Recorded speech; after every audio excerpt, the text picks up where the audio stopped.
today is now almost positioned specifically for its purpose of cross-border payments, and it's like positioned to win. You can't win more than XRP right now. Welcome to the FreedEm Culture. Here at the FreedEm Culture, I like to discuss current events in the financial sector, this new digital economy, and also breaking down blockchain technology in the most understandable terms possible. If you're listening to this, I hope you're all right. I hope you're well and in good spirits. I know there's a lot of things going on right now that could be stressful, but at the end of the day, gonna be all right anyway. I want to share my point of view on what's going on with the world. More games are being played. War games are being played. The people are more divided than ever. I know we said that the last time, but it's even more this time. You know, every time we think there's division on top of that. On this channel, I try to keep a real centrist approach because I am a centrist. When I talk about one party, that doesn't mean I'm against the other. My philosophy is if I pick a side, I'm going against the people. If I pick this side, I'm going against the people on that side. If I pick that side, I'm going against the people on that side. I'm for the people, man. All we can do is hope for the best and prepare for the worst. And on this channel, I mentioned about how we can learn from history. And I'm gonna talk about that a lot this time. Back in the World Wars, we had the creature from Jekyll Island. True story. 6 men representing 25% of the world's wealth meet on a private train. No last names, no press, no records. They're building a bank, a private one that prints money out of thin air and loans it to the government for a fee, interest charged on every dollar. This is the true story of how modern banking was born and inflation along with it. This is the story of how your savings get siphoned. There's a lot more need for money, a lot more need for financing weapons, a lot more need for financing killing. But these bankers, this one party, they still, they won on both ends. It doesn't matter who wins.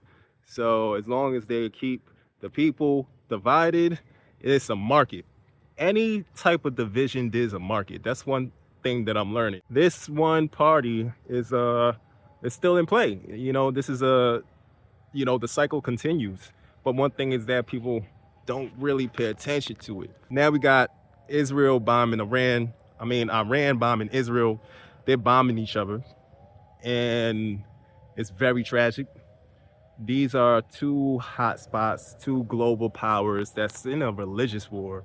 My thesis is that these are all events leading towards more money printing, more reasons to raise the deficit, more reasons for more debt.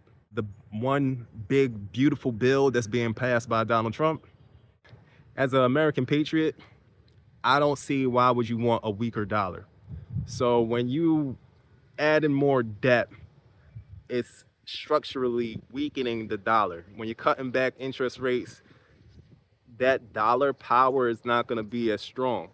And with someone with national pride, why would you want your dollar to be weaker? You would want your dollars to be strong as fuck. It seems like we're going the opposite way.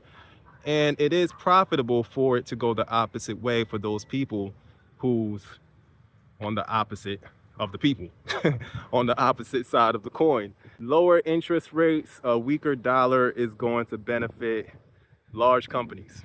You know what I'm saying? It's going to benefit Congress. It's not going to benefit the people. There's an argument that says it's going to bring jobs into the market. It's strategy for exports and stuff like that. But I feel like a lot of things aren't getting factored in, like artificial intelligence. A whole lot of things aren't getting factored in when it comes to the economy, this new world that we're living in. Ultimately, more debt for the American people is not going to be good. Which is why there's also a narrative of stablecoins. We got the Genius Act that's being passed, which is more regulation on the introductory of stablecoins. We got Amazon and Walmart starting to test stablecoins for their establishment. The thing with stablecoins is that there's no middleman, and this utilization is starting to become more significant during this time. Now, I also made a video on this channel that stablecoins could be the CBDC that I tried to warn people about, the central bank digital currency, because it's programmable money. Now we're moving into a stablecoin development, which is highly convenient, I must add.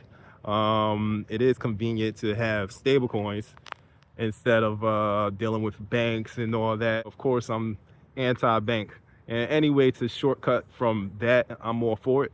But it's programmable money. So if they want to, they could just reverse transactions. Everything that you fear about central banks digital currency, you will get that through stablecoins. Donald Trump passed a bill saying no CBDCs. I knew the branding is not well. The branding is not going to be well for the American people. We're rebels. We'll take a stablecoin, call it a stablecoin, call it USDC, and then we'll accept that. But all of this is moving us into more of the technocracy. It's moving us more into the digital dystopia. And this chaos is the culprit. This chaos is the catalyst to move us aggressively further into this direction. So what could we do? Hope for the best, prepare for the worst. All we could do financially is protect our spending power, because the governments and all this Congress is not going to protect it for you. They're not doing anything. Comment below if you disagree. They're not doing anything that's protecting your purchasing power. So it's important to be an individualist and be strategic with your purchasing power. Do something with your dollar into a high yielding asset, because if you're sitting down and just letting it sit, it's sinking, and you don't want to be vulnerable and succumb to any type of mercy of a CBDC, because that's what they're going to do. They're going to print more money, and it's probably going to be in the form of UBI, Universal Basic Income, and the currency of a CBDC dressed up as a USDC, dressed up as a Liberty coin, red, white, and blue coin, and it's just a CBDC. So yeah, things ain't looking too great. It's survivor's guilt that we deal with as opportunists, but it's better than not surviving. Let's put it that way. So I'm gonna go ahead and end the video right here. I hope everybody is well. I hope everybody takes care of themselves. Peace, love, respect. One. I almost failed to mention XRP, the company Ripple, which seems like, in retrospect, it seems like they've been strategically dragged through the mud to completely distract people away from the asset. Today is now almost positioned specifically for its purpose of cross-border payments, and it's like positioned to win. You can't win more than XRP right now. This company has been really examined due to that's the side effect of being scrutinized by the SEC and winning. So it like I mentioned in my last video, it doesn't get more cleaner than XRP, and there's nothing in its way right now. So along with the significance of innovation, the technology, and how we're moving into stable coins, and its technology is the best for stablecoins, and now they're talking about making the business move of purchasing Circle, who has a more popular brand of stablecoin, the USDC. So if that happens, which it makes all sense to happen, the value or price of this thing is phenomenal. A lot of times I think about it, I'm like, it's not like that could be actually possible, but it's highly possible. We got to think about it. There's a lot of people that have been into XRP since it was like 10 cents and now it's at 2. There's a lot of rich people that came out of XRP right now. I'm doing significantly well because of XRP also. And then we also have XLM, who has now partnered with PayPal. PayPal's looking to use their stablecoin on top of the Stellar blockchain, which seems incredible. And so we're seeing all of this innovation. And then we also have Algorand, which is one of the most trusted networks. So we're seeing a lot of innovation. And yeah, this is the ISO 222 movement that I've been talking about. And I will be talking about on my book coming out really soon. I'm almost finished with it. Keep up with me on the FreedEm Culture. I'll keep you updated. Like, comment, subscribe, follow my social media channels, and peace.